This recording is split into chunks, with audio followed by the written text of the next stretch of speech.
Have you ever thought about the pecking order in the Catholic Church's burial practices? A question not typically part of an everyday conversation, but fascinating nonetheless. In days gone by, there was a clear hierarchy when it came to burying the dead. The most esteemed individuals would be laid to rest at the front of the cemetery, while those considered less important were placed towards the back. Consider Aidan's grave, for instance. It's been close to 60 years since his burial, and his resting place was right at the back of the graveyard. Behind his grave, the area was completely overgrown, hinting at a sort of isolation. Between his grave and the main burial ground, there was an expansive, almost empty space. Over time, the graveyard has evolved. The space in front of Aidan's grave is now filled, and the area that was once overgrown behind him has been cleared. A transformation that perhaps mirrors societal changes in attitude towards death and the afterlife. This hierarchy of burial practices, as intriguing as it is, also brings to light some unusual stories. Stories that challenge our understanding of social hierarchies and the value of human life. One such story is that of Joe Macadoni, a man whose life and death unfolded in the most peculiar ways. Interestingly, this brings us to the peculiar story of Joe Macadoni. In the small town of Markethill, a man named Joe Macadoni lived an unusual life. This solitary figure was something of a local enigma, a hermit tucked away in the heart of the community. He ran a quaint little hardware shop at the top of town, a place filled with everything from nails to saucepans, all neatly displayed in the front window. Now, Joe wasn't one for socializing. Every Sunday, like clockwork, he'd take a solitary walk to Mullabrack, attending chapel alone. No family, no friends, just Joe and his quiet thoughts. He'd sit in a pew by himself, a silent observer to the world around him, and then he'd return home, alone again.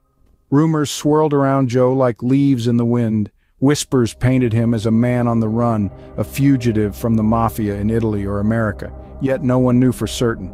The truth of Joe's past was as elusive as the man himself. He was a puzzle, a mystery wrapped in the shell of an ordinary man.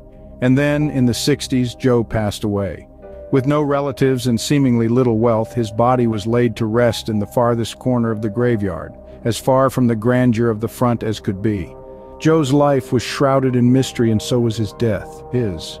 When Joe passed away in the 60s, he was buried in the farthest corner of the graveyard, reflecting his seemingly unimportant social status. His solitary life and lack of relatives left a void that was filled with assumptions of poverty and insignificance. But as the saying goes, never judge a book by its cover. And Joe's story was about to take an unexpected turn. After Joe was laid to rest in the humblest spot in the cemetery, a solicitor emerged from the shadows with news that sent shockwaves through the community. This unassuming man, Joe Macadoni, had left a substantial sum of money to the Mullabrack Church. This revelation was like a bolt from the blue, shattering the preconceived notions about Joe and his life. The community was engulfed in disbelief, and a fair amount of shame started to creep in. The very people who had assumed Joe was destitute were now faced with the reality that he was, in fact, a benefactor of their church. The irony was not lost on them. Such was the magnitude of Joe's unexpected legacy that whispers started to circulate about moving his body. The idea was to give him a more prominent resting place, a stark contrast to the remote corner where he was initially buried. This was a way to rectify the perceived injustice, a gesture to show respect to a man who had silently contributed so much to their community.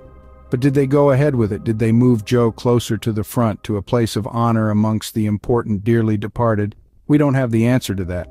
There were talks, but no one knows what really happened. Maybe they just put a headstone on his grave and left it where it was. A silent tribute to the man who lived quietly but left a loud legacy. In the end, we don't know if Joe's resting place was changed, but his story serves as a striking reminder of the unexpected twists life can present.